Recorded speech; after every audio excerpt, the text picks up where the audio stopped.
எப்படி எகிட்டு பாருனா அவனை கடிக்குது. போட்டுனா புஷ்டா நான் வாளால அடிக்கணா, வாளால அடிக்குது புஷ்டர்.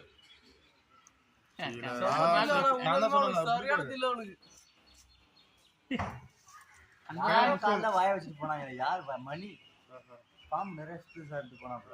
ஏன்னா அது வால் இது மட்டும் எடுத்துட்டு அவ்வளவுதான். ஏன்னா ஃபயர் அட்டன் பண்ணிருக்கலாம். வாளால அடிக்குது. அட எங்கங்க வாளால அடிக்குது. அப்படியே வழியோ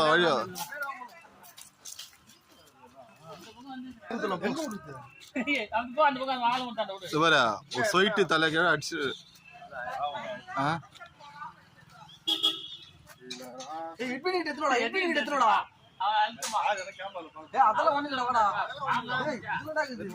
எவ்வளவு ஹைட் இருக்குது? பாதி ஹைட் இருக்குது.